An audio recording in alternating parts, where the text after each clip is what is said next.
Hi guys, my name is Shivani and you are so welcome here at Happy Holi. Today I am going to be sharing some newborn hacks with you which can potentially save you a lot of grief. When you're a new parent, you are anxious about, how are you going to sort of manage the baby. It is so new, and you can always use some tips and tricks, and that is what I'm here to share with you today. The first piece of advice: wear your baby. Baby wearing can potentially save you from a lot of the unnecessary tussle that goes into kind of keeping the baby happy. Babies are extremely happy when they are close to you, when they are skin to skin. That skin to skin contact is not only good for the baby but also good for the mother and the father as well. So as much as you can, wear the baby.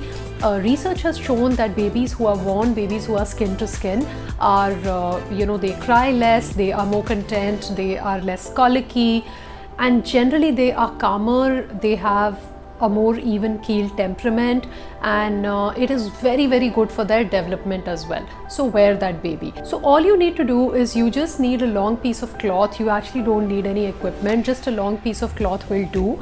There are innumerable tutorials on YouTube on how you can do that. If nothing else, just carry the baby on you. And over here I just want to point out that a lot of times as new parents we are so underconfident that we get support in a way that somebody is carrying the baby or taking care of the baby while we are sort of doing other things, right? So my heartiest appeal to you here would be to kind of take on the task of the baby on yourself and kind of get support in a way that there are other people to help you around the house and with other things. But the baby really needs the mother mostly at this time, and the mother also tends to feel calmer if the baby is next to her. So as much as you can, wear the baby. My second tip is around co-sleeping. Co-sleeping is a concept that is not really novel to those of us in Southeast Asian countries. India, Japan, China, we are very familiar with co-sleeping. For those of us who don't know, co-sleeping is essentially a practice where the baby sleeps with the parent.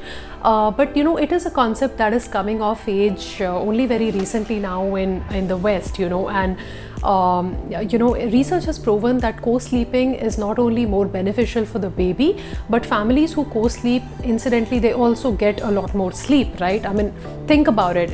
If your baby is in a cot or is in a nursery and you're getting up multiple times in the night, to kind of check on the baby, obviously, I mean, you are losing a lot of sleep. So if you are sort of interested in researching co-sleeping a bit more, I would encourage you to do that. But that is what we did, and it was a total lifesaver because all of us collectively got more sleep. Especially the mother gets more sleep, especially if you're a breastfeeding mother. The baby is calmer, and babies are biologically not kind of meant to be sleeping alone. They are meant to be sleeping with a caregiver anyway, so please research this, and co-sleeping is something that I would highly suggest to new parents. My third tip is feed on demand. So for breastfeeding mothers, we are constantly sort of researching typical schedules when we feed the baby, right? And is it right to put the baby on a schedule or not on a schedule? Well, research again has shown that newborn babies, just feed them on demand, because not only do they breastfeed purely for nutrition, but it is also a great source of comfort for them, and it is good developmentally also, and there is no problem every time the baby cries and you kind of offer to nurse and the baby kind of calms down immediately. It is not a coincidence, and you're not spoiling the baby or anything by doing that. So feed on demand, and it's going to be a tool up your arsenal when the baby is kind of being crabbity or cranky for apparently no reason. My fourth tip is please watch out for cues when the baby is tired. So newborn babies, they need a lot more sleep than we think they do. Sometimes they are crying not because they are hungry, but just because they are sleepy, and they do need support being put to sleep. To do whatever you need to do, rock the baby, shush the baby. Again, the biggest misconception here is that you're going to spoil the baby if you rock the baby.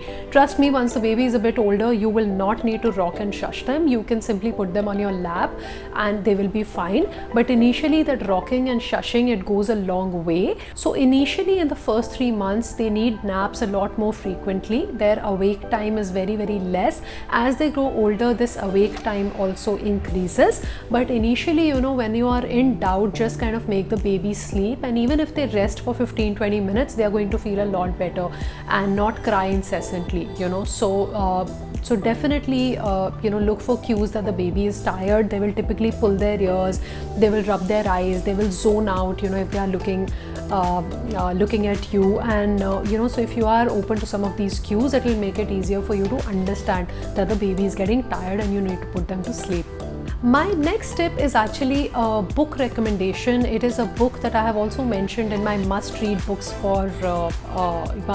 when you're pregnant, and I'll link that somewhere here on the screen.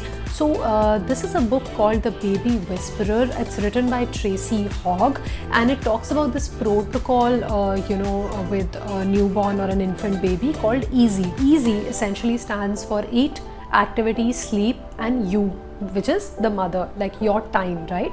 So this book was again very, very helpful in just understanding that, you know, this is really a very, very simple routine that you need to follow with the baby. So I would highly, highly recommend that you check out this book and look into this EASY protocol. That is what I followed, and it was very, very helpful. So I'm going to stop here for today, because otherwise the video is going to get a bit too long, and I don't want that for you. So these are the 5 tips that I had for you, this week, and please stay tuned for the next set of 5 tips that are going to come up on the channel maybe next week or so. And till then, all the best, and please take care. Bye.